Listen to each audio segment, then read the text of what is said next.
दर्शको नमस्कार. दर्शको, राजमुद्रामध्ये मी आज राजमुद्राच्या टीमसोबत हिंगोली जिल्ह्यातील वसमत तालुक्यामध्ये आपण दौऱ्यावर आलेला असून आज आपण वसमतमध्ये जनतेचा कौल घेतला आहे. कौल घेताच काही शिवसैनिकांना भेटल्यानंतर कळालं की इथून एक नाव चर्चेत आहे आणि त्यांचं नाव आहे कन्हैया बाहेती. हे युवासेना जिल्हाधिकारी आहेत आणि त्यांच्याकडे पूर्ण हिंगोलीचं काम आहे. लोकसभेमध्ये त्यांनी चांगलं काम केलं होतं. इथून 30,000पेक्षा जास्त लीड त्यांनी लोकसभेला आष्टीकरांना दिलेली आहे. अर्थातच महाविकास आघाडी मिळून त्यांनी काम केलं आणि लीड देखील दिली. आज आपण बाहेती साहेबासोबत आपलं स्वागत आहे. नमस्कार. कसं आपण लोकसभेमध्ये काम केलं आणि लीड मिळून दिली?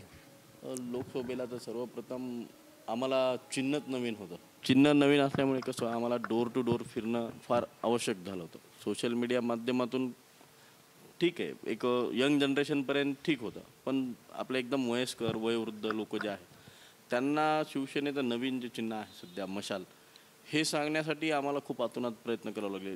डोर टू डोर जाणं, कॅम्पेनिंग करणं, प्रत्येक वॉर्ड वाईज कॅम्पेनिंग करणं, प्रत्येक घरापर्यंत जाणं, हे आम्हाला खूप टफ गेलं आणि आम्ही ते पूर्ण एकदम जिद्दीनिशी पार पाडलं. लोकसभेच्या कार्यकाळामध्ये काही उद्धव ठाकरेंच्या किंवा महाविकास आघाडीच्या मोठ्या नेत्यांच्या सभा झाल्या होत्या का? हो, झाल्या होत्या. बरं. उद्धव साहेबांची एक सुरुवातीला त्याच्या म्हणजे लोकसभेच्या आधी एकदा झाली होती हिंगोलीला. त्यानंतर लोकसभेचे ज्या वेळेस इलेक्शन होते हदगावला एक झाली होती, मतदारसंघ आहे आपला, तर तिथे एक झाली होती. बरं. वसमतमध्ये काही? वसमतमध्ये नाही. बरं, तरी पण लीड मिळाली? तरी पण छान. दांडेगावकर साहेबांचं पण नाव आपल्या इथं आहे. तर महाविकास आघाडीचा इथं आमदार होता तो ऐनवेळी आता अजित पवार गटामध्ये गेलेले आहेत. तर भविष्यामध्ये जर महाविकास आघाडीला जागा मिळाली तर आपण महाविकास आघाडी म्हणून कसे लढणार आहात? महाविकास आघाडी म्हणून दांडेगावकर साहेबांचं तुम्ही जे नाव घेतलं त्यांच्या मार्गदर्शनाखाली आमच्या पक्षातले जे ज्येष्ठ मंडळी आहे त्यांच्या मार्गदर्शनाखाली, आणि इथं कसं आहे आधीपासून शिवसेना तळागाळात आहे. इथला एक शिवसेनेची स्टार्टिंगच 40,000पासून आहे. त्यामुळे इथं बांधणी आधीपासून असल्यामुळे तेवढं अवघड जाणार नाही असं मला वाटतं. बरं. जर उद्धव साहेबांनी आपल्याला आदेश दिला, पक्षाकडून उमेदवारी दिली, तर आपण त्यावर काय निर्णय घ्या? नाही, मी 100% इच्छुक आहेच. तर लढवणार मी, 100% लढवणार. ओके. आपल्या शेजारीच नांदेड उत्तर मतदारसंघ आहे, तिथं देखील उद्धव बाळासाहेब ठाकरेचाच उमेदवार देणार आहेत अशी जोरदार चर्चा नांदेडच्या राजकीय वर्तुळात आहे. लागूनच आपला वसमत मतदारसंघ आहे. कदाचित जर राष्ट्रवादीला शरद पवार गटाला जागा दिली तर आपण दांडेगावकर साहेबांचं काम करणार का? एकनिष्ठेने काम करणार. जसं आम्ही आष्टीकर साहेबांसाठी केलं तसंच दांडेगावकर साहेबांसाठी करू. का तर त्यांचं सुद्धा चिन्ह ह्या गद्दार काही लोकांनी जे काही मध्यंतरी राजकारणात घडलं, त्यांचं सुद्धा चिन्ह हे नवीन आहे. त्यांचं आता चिन्ह बदलल्यानंतर एकच इलेक्शन झालं, लोकसभेमध्ये कसं ही मशालला जागा होती शिवसेनेला जागा असल्यामुळे कसं आम्ही ते शिवसेनेचे मशाल हे चिन्ह घराघरापर्यंत पोहोचू शकलो. आता शरद पवार साहेबांचं सुद्धा त्याच प्रकारे जे काही राजकारण घडलं त्यांचं सुद्धा चिन्ह बदललं, त्यांना आता तुतारी आहे. त्याच पद्धतीत आम्ही तेवढ्याच एकनिष्ठेने काम करू आणि तेवढ्याच एकनिष्ठेने तुतारी हे चिन्ह घराघरापर्यंत पोहोचू. ज्या एकनिष्ठेने महाविकास आघाडीचं लोकसभेला काम केलं त्याच एकनिष्ठेने आम्ही विधानसभेचंही काम करू. उमेदवारी कुणालाही मिळो, कोणत्याही पक्षाला मिळो, याला महत्त्व नाही. गद्दारांना धडा शिकवायचा असं त्यांचं दोन्ही पक्षाचं म्हणणं आहे. आपण शिवसेनेत काम करत आहात, किती वर्षापासून आपला शिवसेनेचा अनुभव आहे आणि थोडक्यात आपलं कार्य सांगा. मी शिवसेनेमध्ये बघा वयाच्या 18व्या वर्षापासून आहे. आज माझं वय 32, म्हणजे लगभग 12-15 वर्ष झाले मी शिवसेनेत काम करतो. आणि मी पहिल्यांदा आम्ही एक गणपती मंडळामार्फत काम करत होतो. मंडळ होतं एक आमचं एक छोटंसं, त्यामार्फत आम्ही वार्डापुरतं काम करत होतो. 2011ला माझ्या आईला महिलेला जागा असल्यामुळे आम्ही आमच्या मातोश्रीला उभं केलं होतं. मातोश्रीला उभं केल्यानंतर 2011 ते 2016 आम्ही प्रभाग क्रमांक 5मध्ये बऱ्याचपैकी आम्ही म्हणजे 4चा प्रभाग होता. माझ्यासोबत आमचे सहकारी पण होते, सुनील भोकाळे, रवी बडवणे, माझी आई. आम्ही असं तिघांना मिळून तिथं भरपूर विकास कामं केलेली आहेत. जसं की त्यावेळेस पाण्याचा प्रश्न खूप हे होता, गंभीर होता. त्यावेळेस आम्ही तिथं पाईपलाईनचं काम केलं. पाईपलाईनचं काम झाल्यानंतर रस्ते जे खोदले जातात ते आम्ही रस्त्याचं सुद्धा एक काम त्या प्रभागात केलेलं आहे. त्या माध्यमातून विकास कामाचा पण अनुभव आहे. आणि नंतर मध्यंतरी 16ला इथल्या काही नेत्यांना असं वाटलं की बाबा इथं काही बदल करायला हवा. 2चा प्रभाग झाला होता तर त्यांनी त्यावेळेस थांबवलं होतं. तरी मी त्यावेळेस पक्षातच थांबलो. पुन्हा पक्षाने मला 2020मध्ये आज 4 वर्ष झाले युवा माध्यमातून जिल्हा अधिकारी हे पद दिलं वसमत विधानसभेचं. वसमत विधानसभेचा कार्यकाळ आज मी 4 वर्ष झाले पाहतो, म्हणजे एक युवा सेनेचा. तर ते त्या माध्यमातून आपण सतत संपर्कात असतो लोकांच्या. सामाजिक क्षेत्रात नंतर मी काम केलं, जसे की लग्न मेळावे, रुग्णवाहिका देणं. रुग्णवाहिकेचं असं आहे की फक्त आपण ते लोकांकडून डिझेल तेवढं घेतो अतिरिक्त, म्हणजे जसे लोक पैसे घेतात, म्हणजे व्यवसाय म्हणून नाही, एक सामाजिक काम म्हणून. त्यांच्यात कसं की फक्त येण्या जाण्याचं डिझेल तेवढं. तुम्ही मुंबईला जा किंवा हैदराबादला जा किंवा तुम्ही इकडे कोलकात्याला जा, कुठेही पण जा, फक्त येण्या जाण्याचं तेवढं डिझेल टाकायचं. ते एक झालं. त्यानंतर आम्ही पेट्रोल डिझेल दरवाढीचं जे आहे ते आंदोलन केले होते. आत्ता पीक विम्याचा ताजा प्रश्न आहे. मी एका 8 दिवसाखालीच निवेदन दिलं होतं. पीक विमा 2023चा राहिला होता आमच्या हिंगोली जिल्ह्याचा. तर आता एक कुठंतरी पीक विम्याचा प्रश्नसुद्धा आज मार्गी लागला 1-2 दिवसामध्ये, की 2 हेक्टरी 5,000 रुपये ते देत आहेत. त्याच्यात काही त्रुटी आहेत, मान्य आहे की काही लोकांच्या लिंक वगैरे काही जे झालेलं नाही आहे, त्या संदर्भात सुद्धा आम्ही आता तहसीलदार मॅडमशी चर्चा करणार आहेत. ते सुद्धा बी करून घेणार आहेत. काय नाराजी आहे इथल्या विद्यमान आमदाराबद्दल, लोकांचं काय मत आहे? विद्यमान आमदाराबद्दल अशी चर्चा आहे. त्यांचे जे त्यांचं कसं परिवर्तन झालं, म्हणजे दांडेगावकर साहेबाकडून त्यांना पक्षाने संधी दिली होती. त्यावेळेस त्यांचे जे एकनिष्ठ कार्यकर्ते होते, म्हणजे एक तरुण फळी त्यांच्या मागं भरपूर प्रमाणात होती. त्या तरुण फळीला ह्या 5 वर्षात कुठंतरी त्यांनी म्हणजे विचारलं नाही, अशी सर्व मतदारसंघात चर्चा आहे. वरून जे काही फंड्स वगैरे येतात ते सुद्धा घरीच कामं केले, स्वतः कार्यकर्त्यांना दिले, म्हणजे कार्यकर्त्यांचं काही दिलं नाही असं, म्हणजे असतात कार्यकर्त्यांच्या अपेक्षा, त्या त्यांनी पूर्ण केल्या नाही असं एक आहे. भरपूर असे मुद्दे आहेत. विकास कामाबद्दल तेवढं विकास काम जसं व्हायला पाहिजे, जेवढं बजेट आलंय, म्हणजे सांगतात की वसमत विधानसभेला 2,000 बजेट आलं, पण 2,000 कोटी रुपयासारखं काम नाही दिसत. त्या हिशोबाने मला वाटतं की त्याबद्दल जनतेची नाराजी आहे. बरं, वसमत परभणी रोड हा अनेक 2014 पासून खोदून ठेवलेला आहे आणि त्याचं सिमेंटचं कॉन्क्रिटीकरण होणार होतं. नाही, 2014 पासून हे आत्ता जे तुम्ही बस स्टँड पासून म्हणता ते आत्ता एक 6 महिने झाले. नाही, मोठा आहे का? 10 वर्ष खराब होता ना. 10 वर्ष तो नीट नाही झाला. नाही, आता झाला डांबरीकरण झालं. आत्ता झाला डांबरीकरण झाला. त्याच्यात मूळ असं होतं की चौपदरीकरण व्हायला पाहिजे होतं आणि तो रस्ता आहे ना कनेक्ट व्हायला पाहिजे होता कोणत्या आपल्या जिंतूर संभाजीनगर, पण ते तेवढं काम काही निकृष्ट लोकांना त्रास होतो, याच्याबद्दल खंत नाही का? खूप खंत आहे. लोकांचं एवढं अतिरेक आहे, आम्हाला सतत सांगतात. आता हे कसं सेंट्रलचा NH हायवे असल्यामुळे हे सेंट्रलचा विषय आहे. आता खासदार साहेबांना आम्ही आल्या पहिलं निवेदन तेच दिलेलं आहे की बाबा हा जो आहे मार्ग तो एक कॉन्क्रीट करा, सिमेंट रस्ता करा आणि तो रस्ता हेला जोडा, संभाजीनगर जाणारा जो जिंतूरला आहे, जिंतूरपाशी जोडा. बरं, कसं आहे वसमत मतदारसंघाची भौगोलिक परिस्थिती? किती तालुके येतात आणि किती गावं येतात एकूण? ह्यात बघा 2 तालुके येतात. औंढा तालुक्यातील 4.5 सर्कल येतात आणि वसमत तालुक्यातील 12 सर्कल. बरं. आणि ह्याच्यात 227 गाव आहेत. त्याच्यात थोडेफार बेचिराग गाव आहेत, त्यांचे सुद्धा नाव आहेत. 327 बूथ आहेत. बरं. आणि प्रत्येक बूथ जिंतूर तालुक्यातले काही गाव येतात का? नाही, जिंतूर तालुक्यातले येत नाही. वसमत आणि औंढा या 2 मध्ये 227 गाव आहेत. 227. बरं, काय रणनीती आहे, कसं आपण करणार आहात काम? रणनीती सोपी आहे बघा. लोकांच्या ज्या अपेक्षा, सर्वसामान्य लोकांच्या काय अपेक्षा असतात की नेत्यांनी आपलं जे काही साधंही काम होतं त्यांनी फोन केल्यानंतर ते काम व्हावं. जसं की तहसीलमध्ये एखाद्या वेळेस कर्मचारी पैसे मागतो, आहेच तो भाग आज पण आहे. आपण म्हणतो भ्रष्टाचार मुक्त भारत, पण मला वाटत नाही भ्रष्टाचार मुक्त भारत झालाय. तुम्ही छोट्या मोठ्या कामासाठी आजसुद्धा लोकांना पैसे द्यावंच लागतात. ते त्यांच्या ज्या भ्रष्टाचार मुक्तीचं जे आहे, आपला माझा संकल्प आहे वैयक्तिक की लोकांना हे 200 रुपये द्यावं लागतात, ते नाही द्यायला पाहिजे. लिगली त्यांना पावती भेटतच नाही.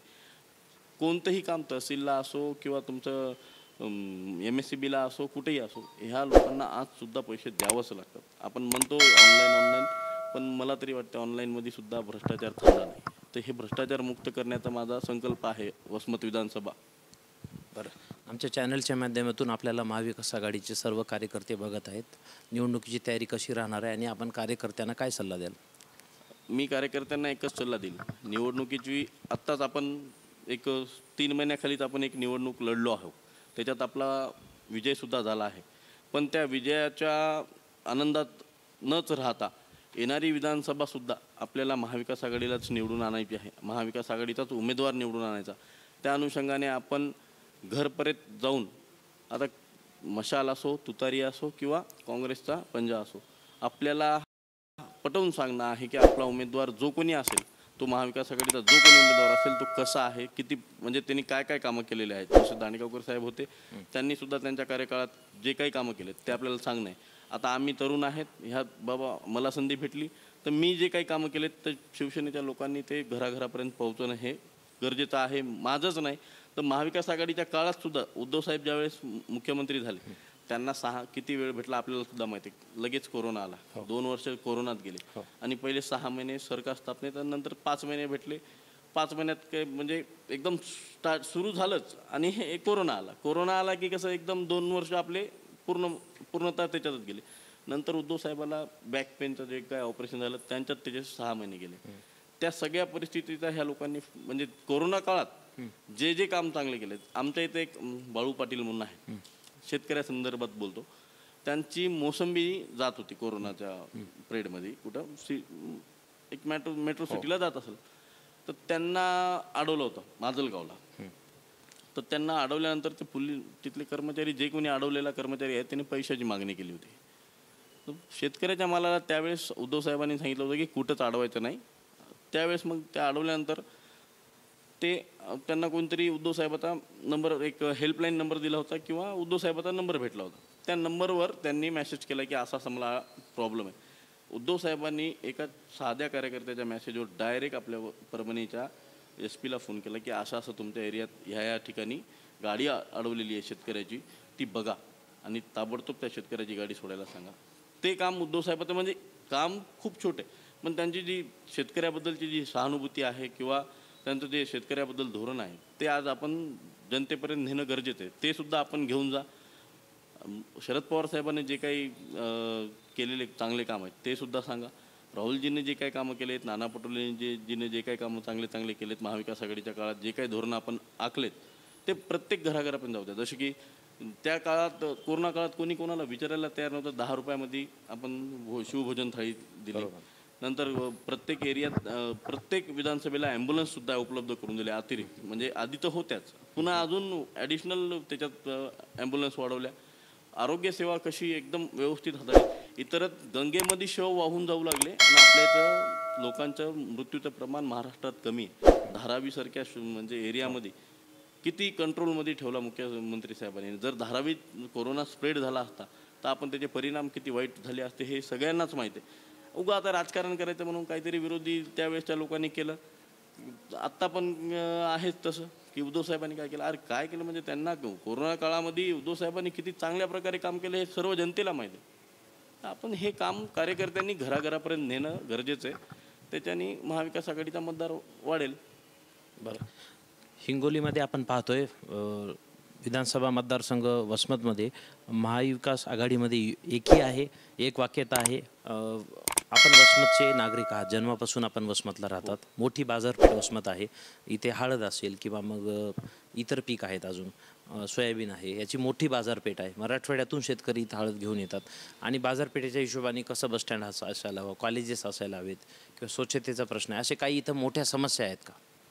कसं आहे बघा, आपल्या इथं वसमत हा इरिगेशन एरिया आहे. आम्हाला 2 धरणाचं पाणी येते. आम्हाला एक तर इकडून येलदरी धरणाचं पाणी येते आणि कुरुंदा भागात दोन्ही धरणाचं पाणी, म्हणजे त्या भागाला 2 धरणाचं पाणी येते. आणि आमचा हे भाग इरिगेशन एरिया असल्यामुळं आमच्या इथं मेजर पीक आहेत ऊस, त्यानंतर सोयाबीन, नंतर हळद आणि कापूस.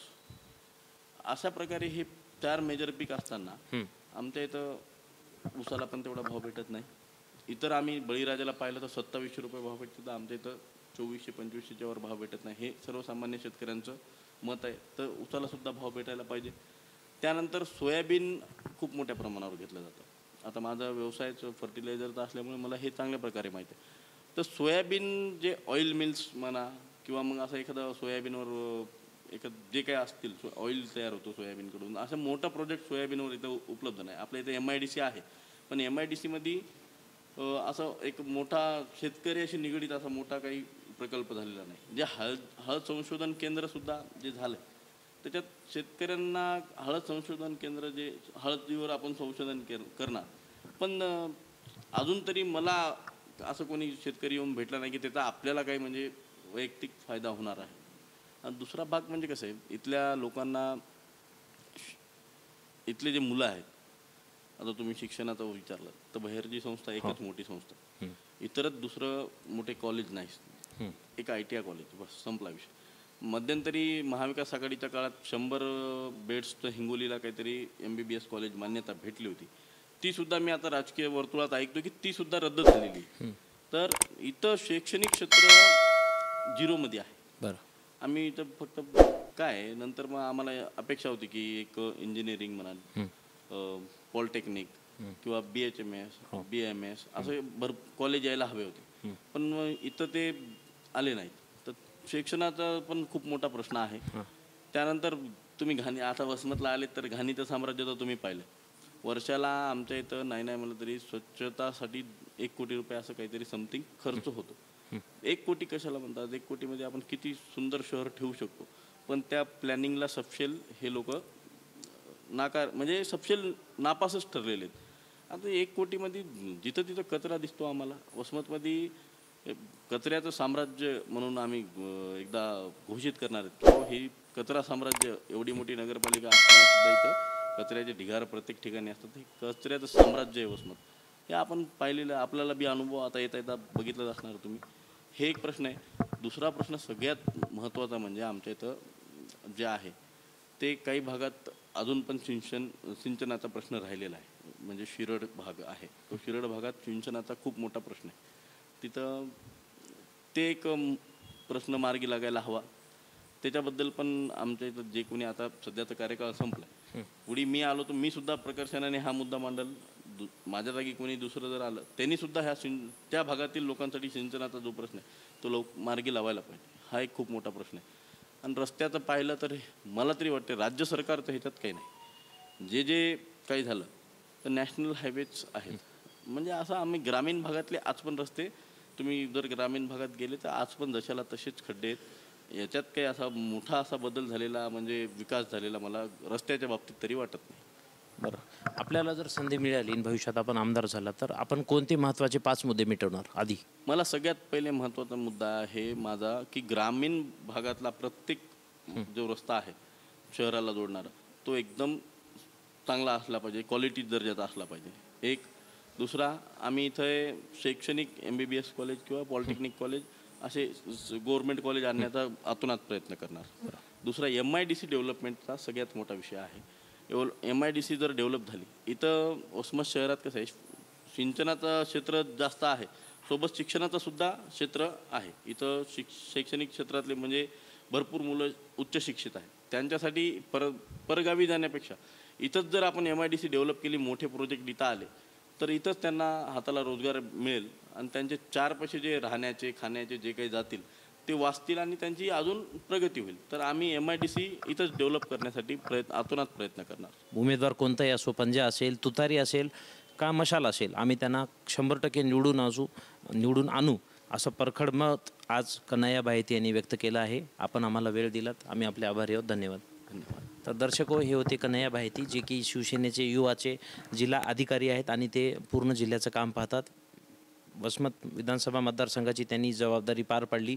30,000पेक्षा जास्त लीड त्यांनी महाविकास आघाडीला लोकसभेत मिळवून दिली. बघूया आता पुढची निवडणूक ते कसे सामोरे जातील. ज्या व्यक्तीला तिकीट मिळेल महाविकास आघाडीहून त्यांचं आम्ही 24 तास काम करू, पूर्ण तनमन धनाने काम करू असं परखड मत त्यांनी व्यक्त केले आहे. इथंच मी आपली रजा घेतो. धन्यवाद.